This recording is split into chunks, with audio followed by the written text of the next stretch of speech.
Good morning, Alan. How are things at Race HQ? Everyone bearing up 2 nights in the legs for the riders and also 2 nights for you guys. Yeah, it's absolutely brilliant here. We're looking forward to the first of the riders coming in with the Irish Ultra Challenge today.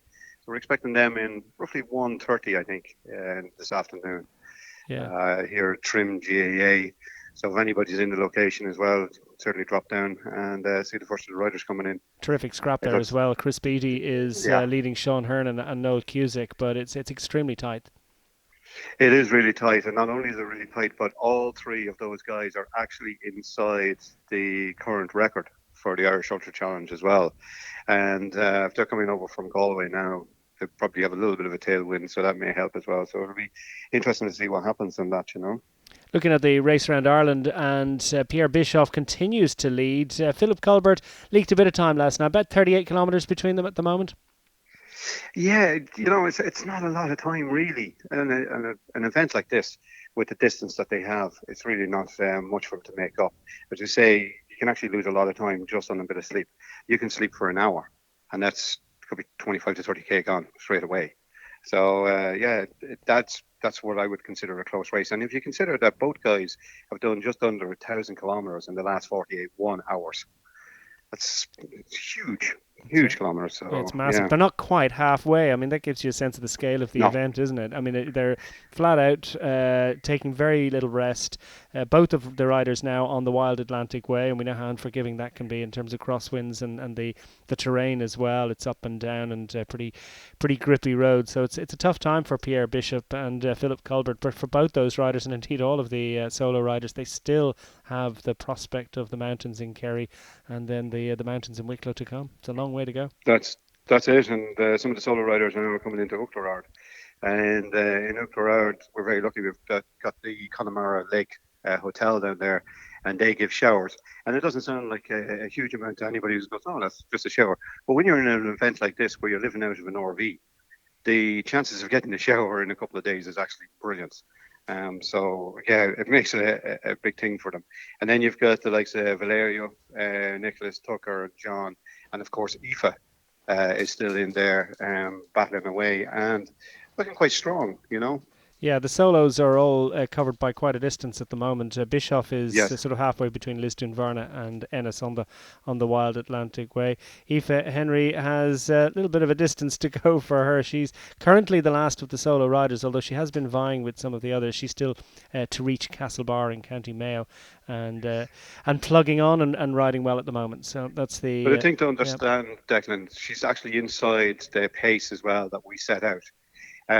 For Aoife, the time that she has is until Saturday at 4 o'clock. So she's got 144 hours to complete it. And so she's still within the pace. And so it might look like she's a little bit behind, but actually she's still on time and on track to make it within the cutoff time. Right, she's going well. So all the solos riding well, and there's been Yeah. great consistency among them, and very impressive performances throughout.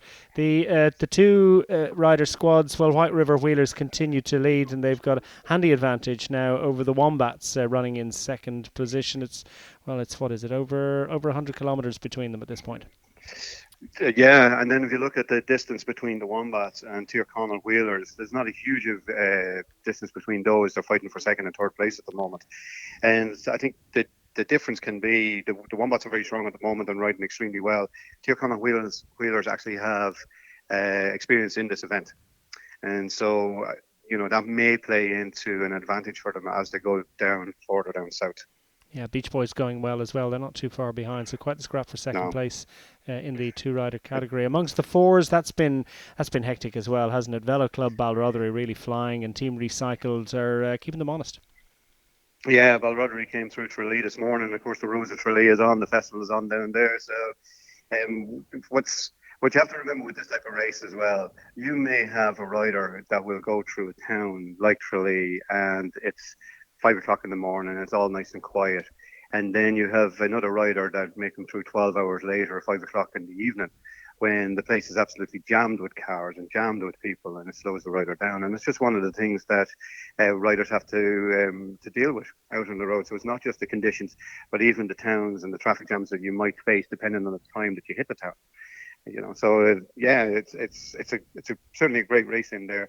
Team Recycle are doing really well. Joyriders obviously, and Boxer Cogs bringing up the rear on that one. And pushing on. And among the eights, it's still H8 Lawlers out front. There, of course, are the leading team in the race around Ireland. They're well into County Cork and heading north now. Hopefully, for them, they'll have the benefit of the best of the wind that's on offer. It's a different type of race now for the teams in comparison to the solo riders, where you just said, the solo riders haven't even made halfway yet. Now, what starts to happen with the teams, they get down to Mizzen Head, you turn from Mizzen Head, now it feels like you do have that tailwind. Even if it's a headwind, it feels like you have that tailwind. Now you're driving home. So, yeah, it makes a big difference for them. So you've got the H8 Lawlers, the Car Wheelers, Make-A-Wish, and the Team Jack taking up the rear on that one as well, just behind. So it's all set to kick off. You've got a little bit of activity coming back into the finish with the arrival of the ultra riders in just a few hours' time. So it's into a new phase of Race Around Ireland. Yes, very much so. And this will start then the finishers really, because what we're expecting is that the ultra riders will start to come in from this afternoon and into the evening. Tomorrow, the teams will start to arrive back.